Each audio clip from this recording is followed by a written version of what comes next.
இவரை தொடர்ந்து இந்நிகழ்வை தம் பெயரைப் போல பொலிவூட்ட நம்மோடு அமர்ந்திருப்பவர் இந்திய தகவல் பணியை சேர்ந்த திரு பொன்னியின் செல்வன் ஐயா அவர்கள். திருச்சியை சேர்ந்த இவர் ஒன்றிய அரசின் பல்வேறு துறைகளில் பணியாற்றியவர். இவர் தற்போது மத்திய தகவல் தொடர்பு மையத்தில் இணை இயக்குநராக பணியாற்றி வருகிறார். வரலாற்றிலும் இலக்கியத்திலும் குறிப்பாக திருக்குறள் ஆய்விலும் புலமை மிக்கவர். ஒன்றிய அரசின் நூல் வெளியீட்டு துறையில் முக்கிய பங்கு வகித்து வெற்றிகரமாக பல வெளியீடுகளை கொண்டு வந்தவர். மேலும் the legends of Indian silver screen எனும் நூலினை தொகுத்த சிறப்புக்குரியவர். காந்திய இலக்கியங்களை தமிழில் மொழிபெயர்த்த அறிஞர். அன்னாரை மயக்கூர் மக்கள் நூலை பற்றி சிறப்புரையாற்ற வருமாறு அன்போடு அழைக்கிறேன். Thanks Dharma, Rangarajan sir, Samitharan others. Thanks Bala. Actually Bala sir தான் அதை போடணும் அப்படின்னு சொல்லி நான் ரொம்ப உறுதியாக இருந்தேன். அது நடந்துடுச்சு. நாங்கள் எதிர்பார்க்கல. அது சிவில் சர்வெண்ட்ஸ்க்கே ஒரு ஒரு எழுத்தில் ஒரு மயக்கம் இருக்கும். நிறைய சிவில் சர்வெண்ட்ஸ் எழுதிடணும்னு நினைப்பாங்க. தர்மராஜனால் மட்டும்தான் அது நடத்தி இவ்வளோ இந்த சின்ன வயசில் அது நடந்திருக்கு. அது எனக்கும் ஒரு ஏக்கம் இருக்குது, நானும் எழுதிட்டு தான் இருக்கேன். அது எப்போ வெளியே வரும்னு தெரியல. அதுக்கு முக்கியமான காரணம் அவங்க மனைவி. தர்மராஜன் கடந்த ஒன்றரை வருஷமாக வந்து என்னென்னலாம் கடந்து வராரு எனக்கு ரொம்ப நல்லா தெரியும். அவர் வாழ்க்கையின் முழுமையும் சந்தித்து வந்தவர். இந்த ஸ்டேஜ் வந்து ஒரு எளிமையான ஸ்டேஜ் அல்ல அவருக்கு. எல்லாருக்கும் ஒரு கடினமான சூழ்நிலை இருக்கும். அது ரொம்ப சின்ன வயசுலேயே தர்மராஜன் பார்த்து வந்தவர். சின்ன வயசுலேயே இஸ் அன் இன்ஜினியர். ஃபண்டமெண்டலி அவர் ஒரு இன்ஜினியர். அவர் பர்டிகுலர்லி சிவில் இன்ஜினியர் எல்லாத்தையும் அழகாக கட்டமைக்கிற ஒரு துறை அவரது. அவருடைய பேச்சு அப்படி தான் இருக்கும். அவருடைய வாழ்க்கை முறையும் வந்து அற்புதமாக கட்டமைச்சுக்கிட்டார். இந்த நூலே வந்து அந்த குழந்தைக்கான ஒரு கட்டமைப்புன்னு தான் நான் ஃபீல் பண்ணுறேன். அந்த நம்ம சுரபிக்கான சுரபியை நான் சின்ன வயசில் நான் பார்க்கும்போது ஒரு ஃபோட்டோ எடுத்தேன். அது இன்னும் என் நினைவில் இருக்குது. அது அநேகமாக ஒரு வயசுலேயும் ஒரு 6 மாதத்துல எடுத்த ஃபோட்டோ என்ன நினைவில் இருக்குது. இன்றைக்கி இவ்வளோ பெரிய குழந்தைய வளர்ந்துருக்கா, இவ்வளோ பொறுப்பாக வந்து முன்னாடி நின்று எல்லாத்தையும் வரவேற்கிறா. இந்த நூல் அவரோட நூல் தான். தேங்க்ஸ் பாலா சார், திருப்பி அதை சொன்னீங்க. தர்மராஜனுடைய இன்னொருலையும் அவர் சொல்கிறார். அவர் இது வந்து நான் தொகுப்பாளர் மட்டும்தான், இந்த நூல் வந்து என்னுடைய குழந்தையின் நூல் அப்படிங்கிறாரு. இது ஒரு தகப்பன் வந்து தன்னுடைய குழந்தைய வந்து ஒரு அவையின் முந்தி இருப்பு செயல் இல்லையா, அது ஒரு கரெக்டாக செஞ்சுருக்காருன்னு நினைக்கிறேன். எல்லாத்துக்கும் நமக்கு நாமளும் இதை செய்யணும்னு ஒரு ஆசை இருக்கும். அவரோட கடமையை செஞ்சுட்டார். இதை விட சிறப்பாக தன்னுடைய தந்தை தன் மகள் வேறுபாட்டை பற்றி ஐஎஸ் முத்துசாமி சொன்னார். அந்த வேறுபாடை களைந்து தனக்கான கடமையை அற்புதமாக கட்டமைச்சிருக்காரு. சுரபி போன்றவர்கள் பல பேர் வந்து இருந்தாலும் இங்கே ரெக்கார்ட் ஆகிருக்கு. It's not a small thing. Congratulations Dharmarajanji. நான் டெல்லியிலேருந்து வந்திருக்கேன். இதுக்காக தான் வர மாதிரி ஒரு சூழல். நான் குழந்தைய பார்க்க போகிறேன்னு சொல்லி என்னால் காரணம் சொல்ல முடியல. எங்கள் ஆஃபீஸில் நான் ஒரு 3:15 தான் ஃப்ளைட்லேருந்து இறங்கினேன். லேட்டாக தான் வந்தேன். காந்தி சொல்லுவார் வந்து ஒரு நிமிஷங்கிறது it's like if you waste a minute it's like killing, it's a murder of time அப்படிம்பார். அதனால் நான் அதுக்கான மன்னிப்பு கோர்றேன். எனக்காக வெயிட் பண்ணாங்க, பல பேர் வெயிட் பண்ணாங்க. நான் அப்படி தான் தொடங்கணும்னு நினச்சேன். பட் ஆனால் நிகழ்வு பாலா பேசினது எல்லாம் கேட்கும்போது வேறு இடத்துல போயிடுச்சு. இலக்கியம் இது ஒரு இலக்கியத்தின் தொடர்ச்சியாக தான் நான் பார்க்குறேன். ஏன்னா தலைப்பே வந்து சங்க இலக்கியத்தில் இருந்து தொடங்குது. எல்லாருக்கும் படித்த மாதிரி பாண்டியன் அறிவுட நம்பியோட நூல், அவருடைய பாடல், மயக்கூர் மக்கள், கடித இலக்கியங்கள்லாம் வந்து 20ஆம் நூற்றாண்டோட அந்த அந்த சிற்றிலக்கியங்கள் நாங்கள் வந்து கிளாஸிஃபை பண்ணுவோம். நானும் தர்மராஜனும் தமிழ் இலக்கியம் ஒன்றா படித்தவங்க. வரலாறு நானும் எங்கள் 2 பேர்த்துக்கும் காமனான விஷயம். 2 பேரும் சிவில் சர்வீஸ் IAS படிக்கும்போது ஒன்றாக பல நாட்கள் படிக்கிறோமோ இல்லையான ஏதாவது பேசிக்கிட்டு இருப்போம். உரையாடலை பற்றி பாலா சொன்னார். அதனால் பேசிக்கிட்டு இருப்போம். அப்படி அது மாதிரி நாங்கள் இலக்கியத்தோடையே இருக்கிறதுனால எங்களுக்கான பதிவு இது. எங்கள் இலக்கியம், அதாவது IAS படித்த மாணவர்கள், இலக்கியம் படித்த மாணவர்களோட பதிவாக தான் நான் அதை பார்க்குறேன். என்ன சொல்ல வந்தேன்னா, சங்க இலக்கியத்தில் தொடங்குது. பிள்ளை தமிழ்னு ஒரு பேர் வச்சுருப்பாங்க. சிற்றிலக்கியத்தில் ஒரு பிள்ளை தமிழ்னு பேர் இருக்கும். அது என்ன நடக்கும்னா, ஒரு அரசனையோ கடவுளையோ பிள்ளையாக உருவகிச்சு வந்து அதுக்கு பேர் பிள்ளை தமிழ்னு பேர். எனக்கு என்னமோ இதுதான் உண்மையான பிள்ளை தமிழ்னு நினைக்கிறேன்.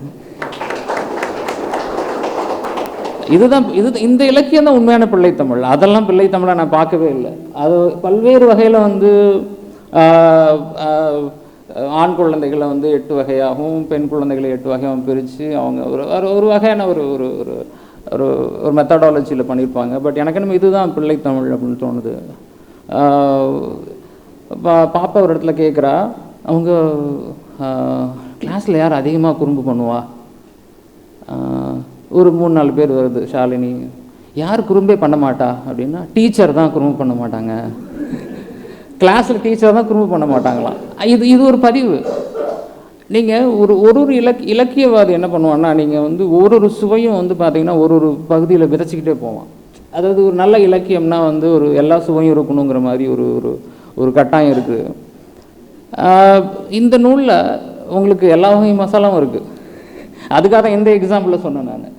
ஸோ இதில் வந்து அறிவியல் இருக்குது, பல பேர் சொன்னாங்க, லாஜிக் இருக்குது, ரீசனிங் இருக்குது, ஒரு குழந்தைத்தனம் இருக்குது, அந்த அழகு இருக்குது, அழகுணர்ச்சி இருக்குது, எல்லாமே இருக்குது இந்த நூலில். ஒரு பால சொன்னார், நான் ஒரு எழுத்தாளன், அடிப்படையில் எழுத்தாளன் அப்படின்னாரு. தொடங்கும் போதே வந்து எழுத்தாளர் சுரபி, எழுத்தாளர் தர்மராஜன் சொன்னார். எனக்கு எழுத்தாளனாக அங்கீகரிக்கப்படுறதும் பெரிய விஷயம் நினைக்கிறேன் நான். எனக்கு ஒன்று thanks to congratulations to Dharmarajan being recognised as writer. ஏன்னா எழுத்தாளருங்கிற அங்கீகாரம் எழுத்தாளர்கிட்ட கிடைக்காது. ஏன்னா உங்களுக்கு தெரியும், இலக்கியவாதிகளுக்குள்ளே பெரிய சண்டைகள் இருக்கும். நீ எழுத்தாளன் தானா, இவன்லாம் எழுத்தாளனா, இதெல்லாம் தோசையா, லேடிஸ்ட்டு பேசுறது தான், நீங்கள் ஊற்றுறதெல்லாம் தோசையா, அதெல்லாம் பிரியாணியா அப்படிங்கிற ஒரு பெரிய சண்டை வந்து அந்த காம்படிட்டர்ஸ்கிட்ட இருக்கும். எனக்கு என்னமோ வந்து பாலா வந்து ஒரு இதை இலக்கியம்ங்கிறது மட்டும் இல்லாமல் ஒரு எழுத்தாளர்னு சொல்கிறது எனக்கு என்னமோ வந்து பெரிய தர்மராஜன் வந்து இப்போது செக்ரட்டரியேட் ஆஃபீஸர் இல்லை, இனிமேல் எழுத்தாளர் தர்மராஜன் தான் போகணும்னு நினைக்கிறேன். ஸோ நான் என்ன பேசுகிற முடியும், நான் ஒய்ஃப்ட்ட கேட்டே வந்துட்டேன், என்ன பேசுகிறதே தெரியல அப்படின்னு சொல்லி யோசனை பண்ணிக்கிட்டே வந்தேன். பட் நான் ஆக்சுவலாக எழுதி வச்சுருக்கேன் என்னென்ன பேசணுன்னு, அதை மீறி நிறைய பேசிட்டேன். பட் டைம் ரொம்ப க்ராஸ் ஆகிடுச்சு. இருங்க, நான் ஒரு தடவை பார்த்துட்றேன், மிஸ் பண்ணிடக்கூடாது முக்கியமானதெல்லாம். இதில் முக்கியமாக முதல் கட்டுரையே வந்து லைக் மேக் த புக், அது என்னோட புக் கொடுங்க. முதல் கட்டுரை அது நாங்கள் இப்போ சிவில் சர்வீஸ் படிச்சுட்டு இருக்கனால எல்லாத்தையும் கட்டுரைகளாக தான் பார்க்குறது வழக்கம். அதனால் எங்களுக்கு அந்த கதைகள் என்னதான் இருந்தாலும் அந்த பழைய பழக்கம் எங்களுக்கு விடலை. கேள்வி பாருங்கள், பைக்கில் போகும்போது ஏன் ரோடு பின்னாடி போகுது? அனிமல்ஸ்க்கு ஏன் கைகால் இல்லை? பிரவீன் மாமா எங்கே போனார்? இங்கே தான் பின்னாடி இருக்கார், கடைசியாக தான் இருக்கார். டெல்லி எங்கே இருக்குது? நான் டெல்லியில் தான் இருக்கேன். வட இந்தியாவில் வடை எங்கே இருக்குது? இதெல்லாம் அவங்க கேள்விகள். நான் ரொம்ப நேரம் எடுத்துக்க விரும்பலை, பட் எனக்கு ஒரு வழி இல்லை. I have to test your patience.